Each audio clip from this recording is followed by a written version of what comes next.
in the West, the way we've been talking about or following the war, I think there's been a temptation throughout to think about giving them one piece of technology and having that one piece of technology be the silver bullet that wins the war.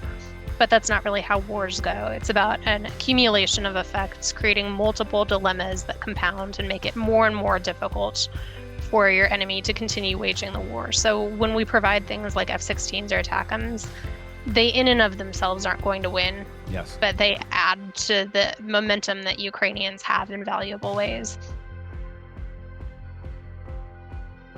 This is Roger Zakheim, director of the Reagan Institute, host of Reaganism. Today we are here with Jillian Melchior to discuss her recent visits to Ukraine and impressions of the country and the war effort. Jillian, welcome to Reaganism. Thank you so much for having me. Well, you're a member of the Wall Street Journal editorial board based in London, I believe. And as I look at it, you're one of the few who have covered Russia's war on Ukraine extensively, not just from a distance in London, but actually going into Ukraine. As we record this podcast towards the end of October, how many times have you been in Ukraine since the war broke out in 2022? I think 8, just off the top of my head. I was also, it's 7 or 8. I was there right before the war started, but actually my very first trip to Ukraine, it was the first place I ever went to in Europe. Oh, wow. And it was in 2014. It was in the aftermath of the Maidan Revolution and when Russia had just annexed Crimea and you were starting to see the war begin in eastern Ukraine. And that was a really valuable time to get my first exposure there because what I saw was civil society had galvanized around these protests. You had Ukrainian society deciding we really want our future with the West, and also our institutions and our government from having that Soviet legacy are weak. And so, as a people, we need to step up and find ways to do it and not to wait around. And I think what you've seen throughout the course of the war, certainly when I was there right before it began in the early weeks of it beginning, is that Ukraine's military has come a long way, but its civil society is also really important to the story of this war. Hmm. So having some of those connections that I made in 2014 that have now become sources and are, more than a decade into this fight, I think has really helped understand the war. Interesting. And you mentioned sort of civil society. I mean, that sort of has not been the focus here in the United States. It's sort of popped up a couple of times. There was sort of an issue within the past 6 months with the law that passed that was sort of Zelensky had supported and then walked back from, I think, because of pressure, not just from civil society within Ukraine, but also concerns from the West. So that continues to sort of be an element of this war, although one that doesn't get, understandably, as much attention. Yeah, you're right on that. So I think civil society knows that any country that's had that experience with communism is going to have some wrinkles from it. You end up emerging from that experience with some scars. But what I see in Ukraine, I'm a scholar of Tocqueville. That's something I studied a lot in college. That civil society is something that strengthens democracy. And I really see that at work there, whether it's efforts of individual NGOs trying to work with the military and figure out how to supply it in an efficient and decentralized way, or like you brought up, some of the accountability measures and efforts to counter that Soviet era scourge of corruption. I think it's a huge part of this story that the West misses as it tries to understand Ukraine. Yeah, and the concerns about corruption, sort of one of the, I view it as a canard of those who are sort of not supportive of Ukraine in this conflict, sort of submitting to conspiracy theories and the like in terms of uh, Zelensky and the government and targeting Christians, all sorts of crazy sort of arguments. But one thing that sort of is an undercurrent is this is a fundamentally corrupt country, and so your point on civil society in Ukraine being strong and being important, I think, goes a long way to sort of countering, again, what I think is a canard. Yeah, you've got to push and pull there. I mean, I'm not going to say that there isn't corruption in Ukraine. There's corruption in the United States. I mean, look at Chicago, for instance. But I think one of the things to note is that any country coming out of communism has those problems. But what's important is what society tries to do in some of the reform efforts. And in the last, since 2014, I think there has been a real push by civil society to get involved, to create some transparency so that you know when corruption is happening, you're able to track it, to create independent prosecutors, independent judges. And that effort has been for sure imperfect. But I think you do see progress and you really see a public will. And I think that came to fruition this summer when you had Yeah. a big controversy over corruption. In the United States, when we have protests now, I think it's very characteristic to see people going out and destroying property and looting. You didn't see that there. You saw people taking to the streets saying, we're going to protest in this very limited way, and it's going to be in favor of good governance and in favor of strong institutions that can check this corruption and to defend the progress that we've made. And I think that speaks to the strength of Ukrainian democracy.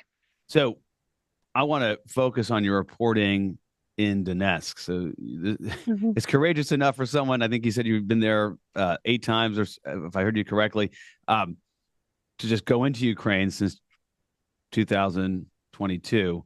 But you've actually gone east into where really the line of contact between Ukrainian forces and the Russian military. But before we migrate to Donetsk, on Kiev, staying on this point in terms of President Zelensky and his government, and one of the critiques that came out this past summer, as this you had this controversy regarding the corruption law, was, hey, Zelensky hasn't allowed for an election. President Trump trafficked in this for a bit.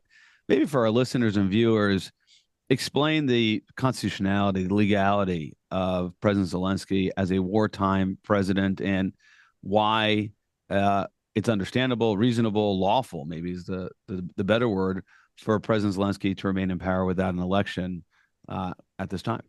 Yeah, so that is the thing that comes up as a concern a lot. And I think the important thing to note is that the Ukrainian constitution and Ukrainian law, before the full-scale invasion, had contingencies for what happens if there's a national emergency like this. And there are restrictions against holding an election for the president and holding a parliamentary election. In the law pre-existing that, Zelensky's tenure as a wartime president. And so some of the concerns that I hear when I'm talking to Ukrainians about why not just hold an election Yeah. during the war, there's for sure concerns about Russian influence, but also practical concerns.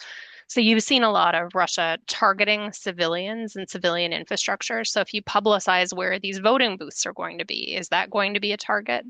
The military is a really important constituency during the war. You've got soldiers who need to be able to vote in a way that reflects their interest and their experience as a soldier, and probably also soldiers who need to run. And there's a real question about whether you can do that during a war without compromising positions on the front line and putting those soldiers in additional undue danger. So, is it perfect? No. Is it legal? Yes.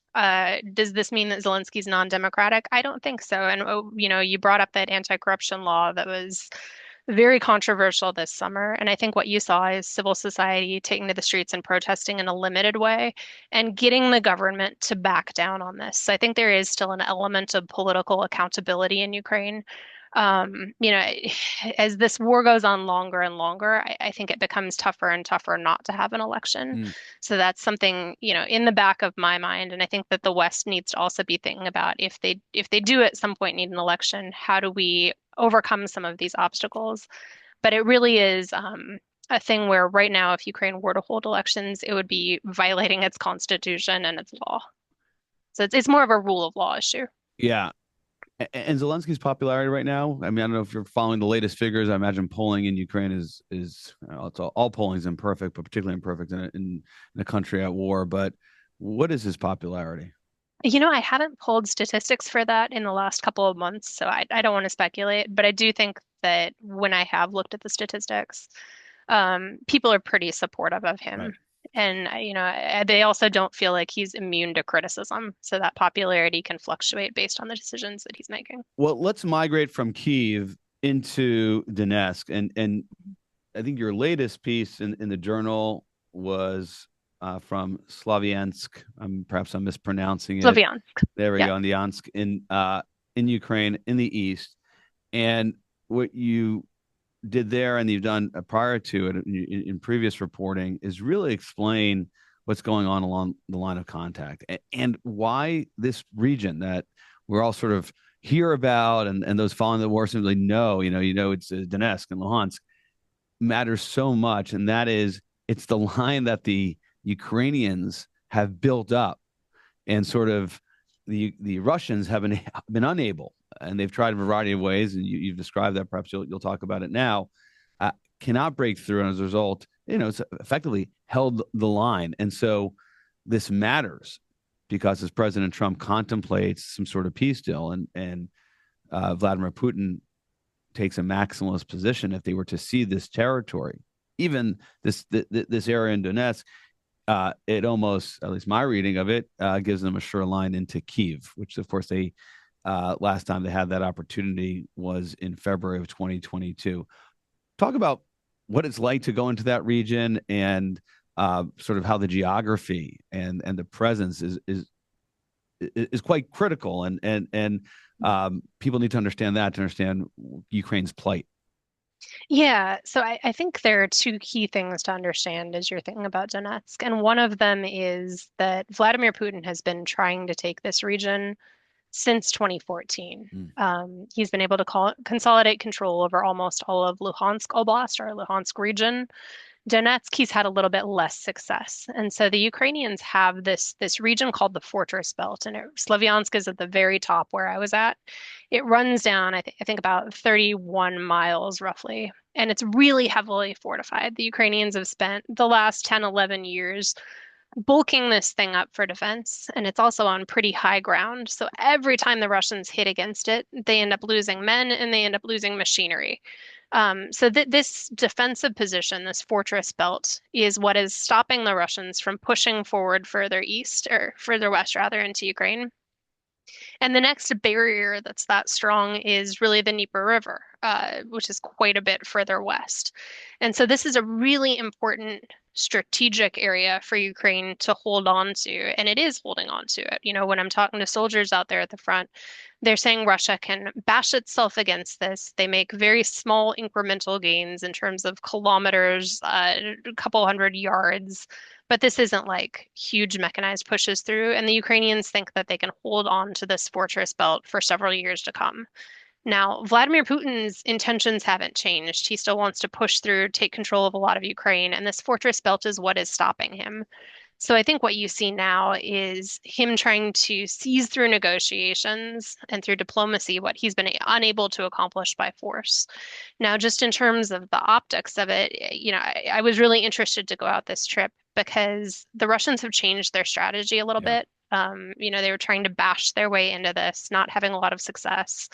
And so they've changed their approach a little bit to what's called an interdiction approach. And that means that, you start striking things behind the front line to try to weaken the front line. So you start going after logistics, the ability of Ukrainian troops to rotate and relieve troops at the front.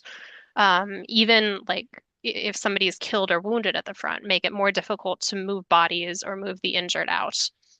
And so that's the approach that they're taking right now, a very heavy interdiction campaign. And it was interesting planning this trip out because if you want to get to Slavyansk from Kiev, it's about roughly an 8-hour drive. And the road goes through a town in the north called Izium, which was liberated by the Ukrainians in 2022, down to Slavyansk. It should take about an hour. But right before my trip, I had sources calling me up saying, you really need to rethink travel on that road because Mm. it's become part of the Russian interdiction campaign. They're starting to launch drone strikes. And it's not a very reassuring thing when you're planning your trip to have sources sending Yeah. you photos of vehicles that have been struck, including civilian vehicles on this road. So we ended up taking a pretty significant detour to avoid it. But it was interesting seeing that that's the Russian approach and then having to adjust to it. Why, And then why on did the way you? back up. Why was it so critical for you to get there, though? I mean, Mhm. I think from say so courageous to do it. What was essential to the reporting that you felt you had to get there that you couldn't have otherwise picked up on staying an hour, out? Yeah, well, this is the fortress belt. It is the region that's really important. So I felt like I needed to be there to see what it was like to talk to people on the streets and civilians about how they felt about the war, but also talk to some of the Ukrainian soldiers that were rotating out. And the other component was drone warfare is evolving incredibly quickly in Mm. Ukraine. It's become incredibly lethal. And I wanted to talk to some of the drone operators and some of the people making drones or commanding how you conduct drone warfare. And I felt like that would be the best place to do it So let's with talk a sense about of immediacy. let's talk about the drones. Just as we were kibitzing before getting on this podcast, your background was not as a sort of an engineer or certainly a drone expert, but to report on this conflict, to understand what's going on, sort of you have to be. And there's, I think your early October piece in the journal um, called Ukraine at the Rubicon. There's this image of anti-drone nets over a road near the frontline town um, in Donetsk. The what do the drones sort of get? What advantage does it give? I mean, in my mind, as my Mhm. it's sort of a defensive measure. You can sort of hold off uh, an attack with these uh, FPVs, sort of suicide drones, and maybe taking out tanks and the like. Um, but it seems to be the tactics and the technology has changed so much that now it's uh, sort of a component, important component that allows for an advance. Am I understanding that correctly? And how's that playing Yeah. out from what you saw? Yeah, you definitely are. So early in the war, I was talking to Ukrainians who were using drones in innovative ways, and it was kind of like somebody was joking about it being a call your cousin approach. So you'd show up to the front line. You might have a cousin that you discover is also fighting at the front line. He'll say, we were flying drones around a little bit ago. We saw what we think is a good Russian target. You have artillery, you have firepower. Please shoot it in that general direction. And they'd shoot it, and the drone guy would go up and take a look and say, you're really close, but you need to go, I don't know, 5 meters to your left, and would be able to take out the target. Or you'd see drones coming in with grenades hanging off and a little mechanized thing. So they'd fly over the top, a recon drone, drop the grenade, and it could blow up a tank. So that's still happening to some extent. But I think there have been two really important changes that the West needs to understand better about drone warfare at the front line. And one of them is that Ukraine is using this situational awareness and battlefield management system that's extraordinarily advanced. I think it's better than what we have in the West, based on talking to experts. And what this allows the Ukrainians to do is take in just this vast sum of information that they are getting from drones and coordinate with command, but also coordinate with the infantry on the ground and start spilling or speeding up the kill chain so that they can target Russians very quickly and very efficiently. So what you're seeing now isn't call your cousin. It's these very sophisticated combined arms operations, as we would think of them in NATO, that are being conducted with aerial drones, with strike drones, or attack drones, as they're sometimes called. So you're saying And that then the also, kill chain is increasingly entirely a chain of drones. yeah, yeah, it can be, or it can be a combination of drones and more traditional artillery, Mm-hmm. but a lot of it is being done through drones. So, you might have a drone that sees a target that is able to use that situational awareness and battlefield management technology to let commanders know, or even let infantry with a lot of decision-making power know, so that they can take that out in a manner of minutes or sometimes even seconds. Now you write about the tinkerers.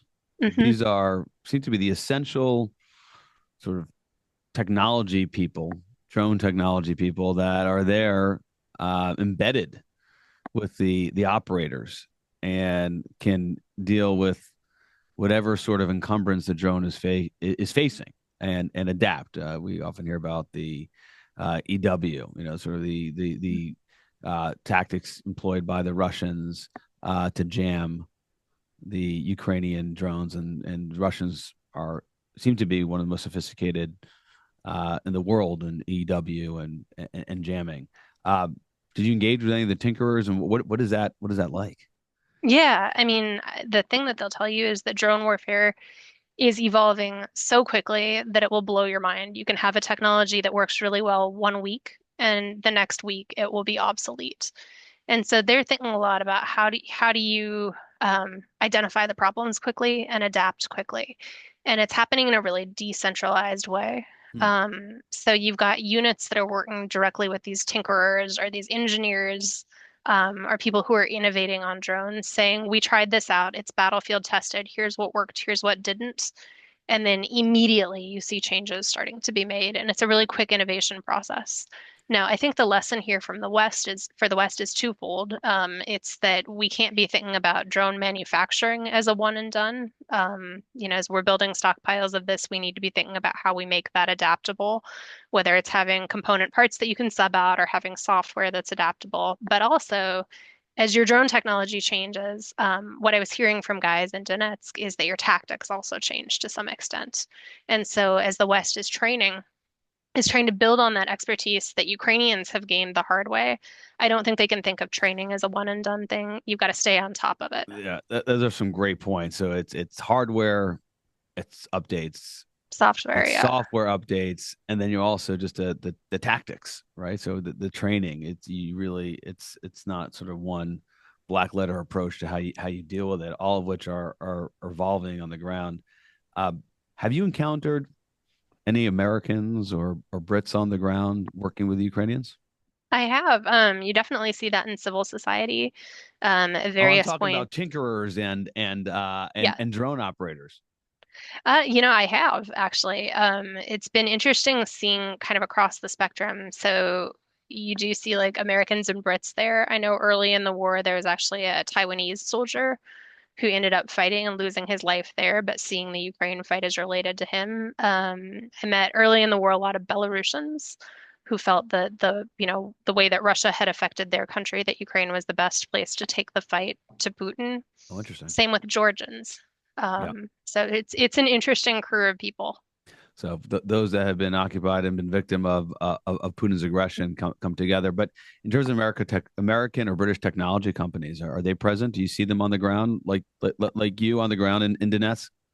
You do see a lot of American NGOs that have an interest in this, and I would hope American technology. I'm more focused when I'm there on Ukrainians because I Mhm. think they're doing really interesting, really innovative things. No, absolutely. I mean, the reason why I ask, I mean, there was Mhm. a statement recently from the Ukrainian defense minister that 96% of Ukrainian drones are domestically produced. Hmm. It's so much of the coverage here in the United States, and we should talk about this. Is okay. The Ukrainians coming here, President Zelensky or his emissaries, and sort of, what can you give us? How can you support our war effort? We need you, the United States military. We need you, U.S. industrial base. You have to help us, counter Putin. But that's not the story with the drones. And the drones, Yeah. as you've outlined, are sort of the increasingly pivotal, critical element in this war. Um, and that's not because the Ukrainians don't know how to ask. I mean, they're F-16s, ATACMs, Tomahawks are the current rage. It's just from the Ukrainian standpoint, the U.S. doesn't seem to have anything that they want that will be successful. I'd maybe look at this differently. So I was talking to somebody who did a lot of worked in an advisory capacity for Ukrainian Defense Ministry, for other, Ukrainian government functions. And early in the war, he was describing how they looked at what they knew about the entire Western, I guess, supply of artillery, of missiles, of all of those things.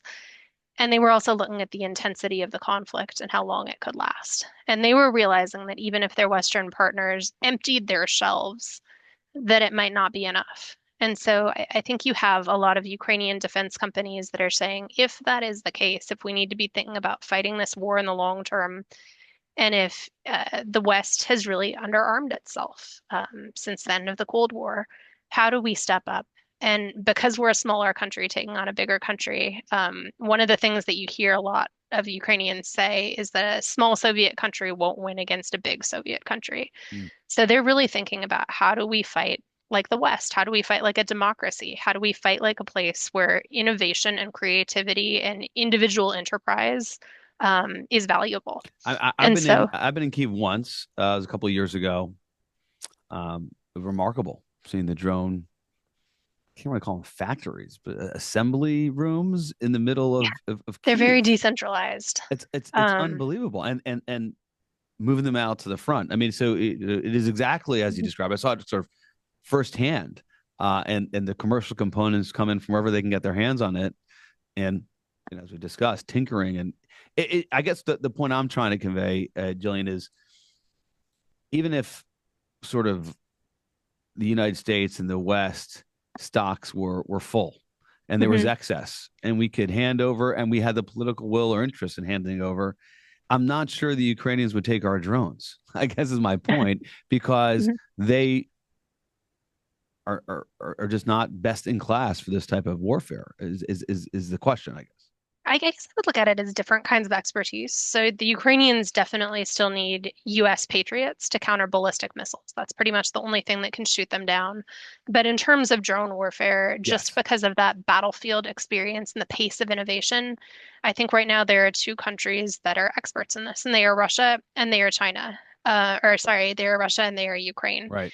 And I do think that China is learning from this. It's really disturbing to see China, Iran, North Korea increasingly supportive of Russia and working together as a coalition of adversaries.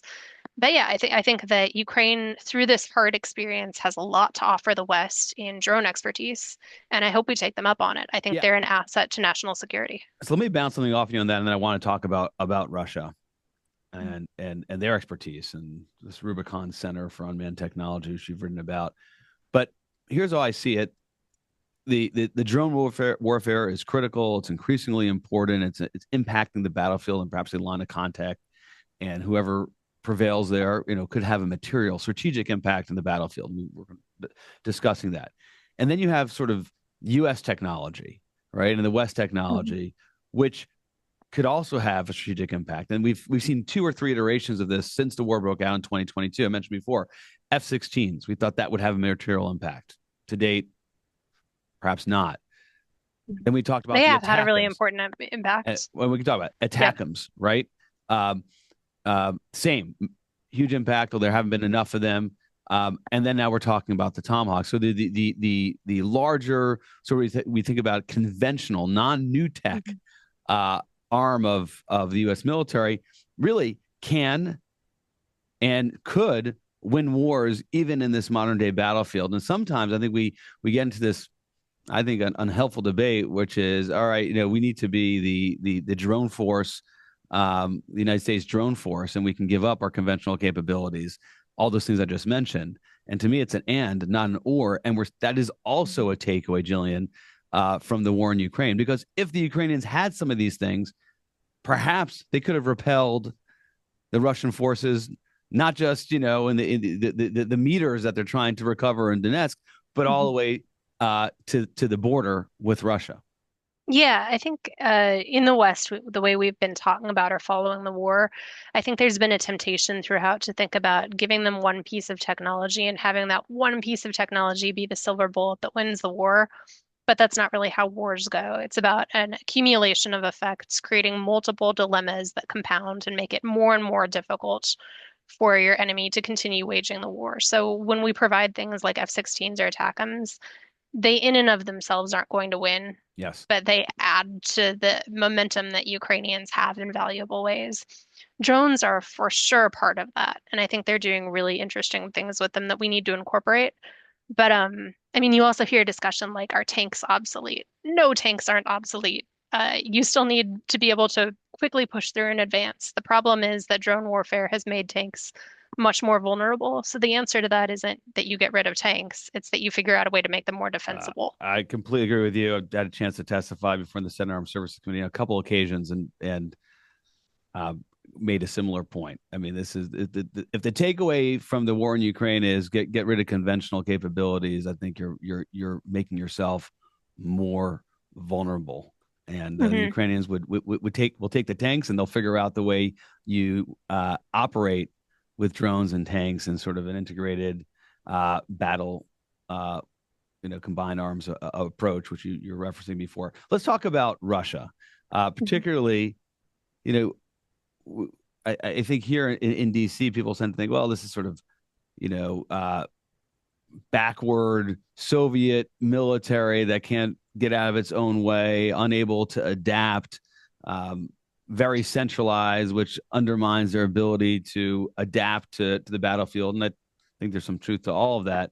But some of your reporting reveals that actually they're adapting in ways that are pretty disconcerting from the West and from Ukraine's perspective. And one is this Rubicon Center for unmanned technology and their ability to leverage drones as well. Yeah, so Rubicon's something that I heard a lot about in Donetsk, and Ukrainians are viewing it as their nemesis. I think that it's Russia trying to take the Ukrainian pace of innovation and sort of innovation in an initiative and copy it. But they've got a lot more money, so they can do it on a bigger scale in theory. So that is disturbing. Ukraine also doesn't have a lot of mid-range stuff. So anytime you face an adversary like that, you want to be able to not intercept the arrows. You want to take out the archer for a lot of reasons. For Ukraine, choosing its priorities with a limited budget doesn't have that right now. Because of Rubicon, that would be really useful to have. But those problems pop up when you're an underfunded military. Um, all that to say, I think that the perception that Russia is an underperforming military is still spot on. Mm. They're also a military that doesn't really value the life of their soldiers. And you're seeing a lot of advances right now where they're pushing small groups of men forward to their pretty much certain demise, hoping that a couple of them will survive and stake out of position.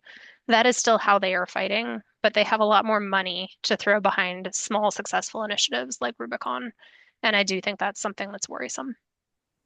And all of this makes the possibility of diplomacy almost count even more, right? Because we're in this moment where it seems to be trench warfare. The battle lines aren't shifting in dramatic ways. Question is if we can sustain it. Recently, President Trump agreed and applied sanctions against Russia. It's the first time he's done that. Not the full throat of sanctions approach of Senator Lindsey Graham, but it's a step in that direction. This comes out of frustration of, as the president often says, he has good conversations with Vladimir Putin on the phone, hangs up the phone, and the killing continues, and nothing seems to change. And sort of even this cycle, you've written about it, spoken about it. Material impact of sanctions on the battlefield. What's the timeline? How do you think about that in terms of when will you sort of be able to look at the situation, look at the sanctions, and say, hey, that is or is not having the intended effect? How long will that take?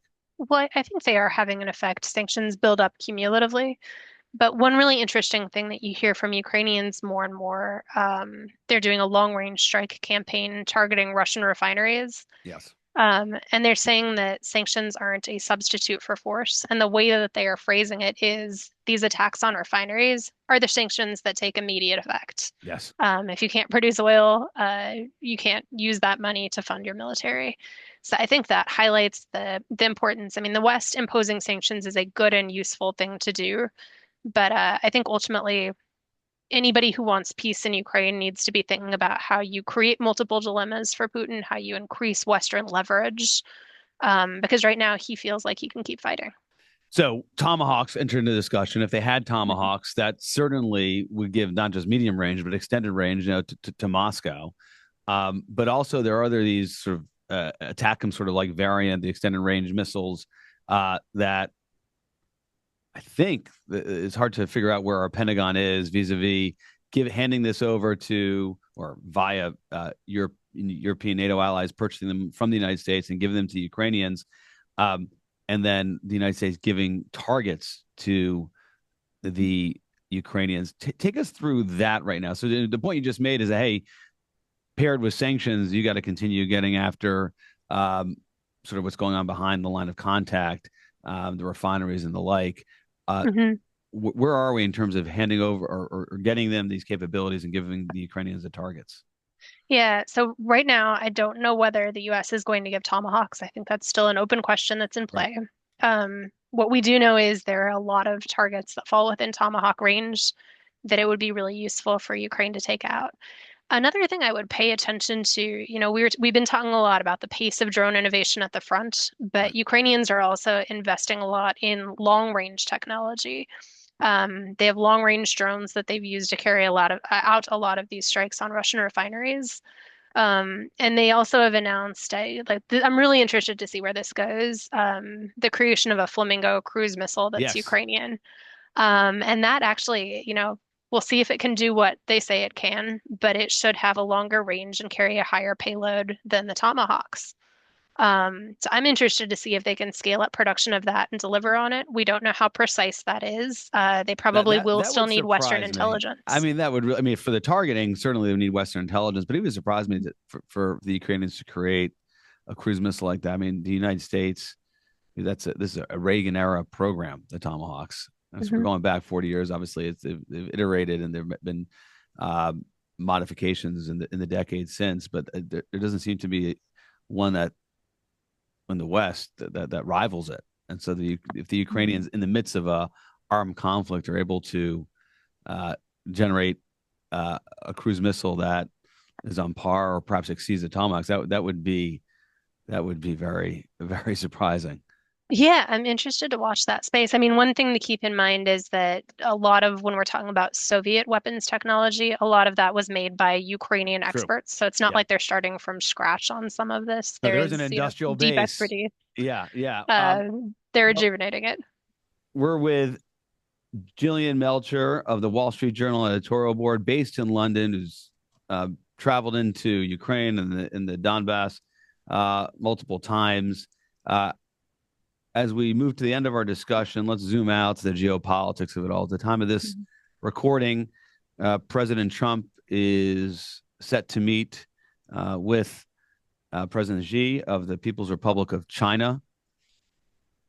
Lots on the agenda dealing with the bilateral trade relationship, Taiwan, security issues. But in there, perhaps, possibly, is the PRC's support for Russia. I recently had a Reaganism episode with Adam Smith, who's the senior Democrat on the House Armed Services Committee, who took the first congressional delegation to the PRC.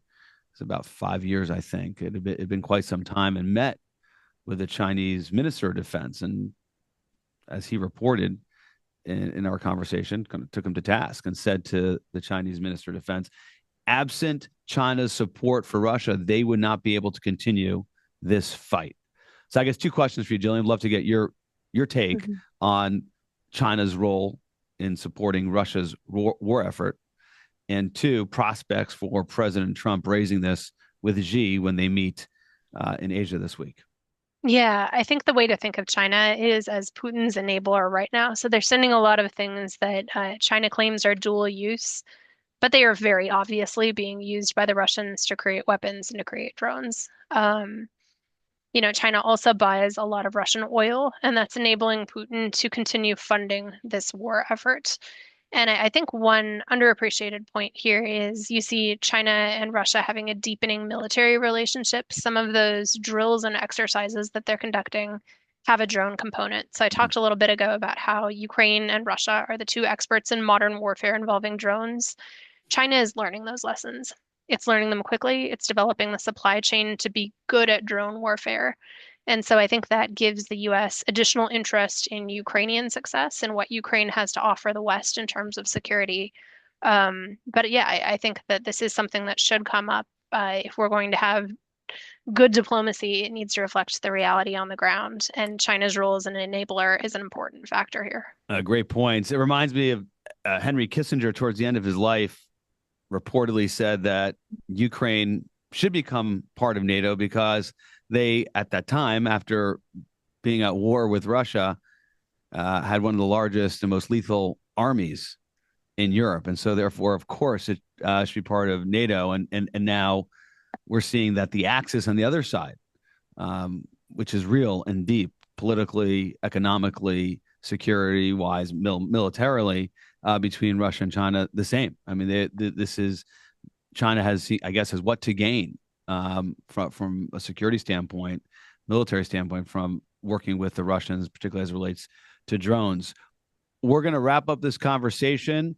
Jillian, before we let you go, we're going to do our lightning round. This is where we ask all our guests to give us their favorite Reagan speech, Reagan quote or book, We'll take one, two, or all three. Given that you're from the Wall Street Journal editorial board, we know it's going to be a good one. What do you got? Well, I think everybody knows the Reagan quote about freedom never being more than one generation away from extinction, but I We really hope like so. that. We work hard to make sure everybody knows that. Yes. Yeah, but I think that whole speech is worth reading in its entirety, and it was given to building trades guys in 1982, and it was given in the context of the labor unions in Poland standing up to communism. And I think actually what Reagan said before that famous quote is also really important. He's talking about, I'll give you the quote now. Now, some in this country say freedom is fine for us, but we can't worry about it for everyone else. Let's not stick our necks out anywhere. And then he asks, have they forgotten that freedom was not won here without the help of others? Have they forgotten that people who turn their backs on friends often lose what they cherish most for themselves? And I think that's a really relevant framework today as we think about the war in Ukraine. Jillian Melchior, great quote. Thank you for being with us on Reaganism. We hope to have you back. Stay safe and appreciate your reporting. Thank you.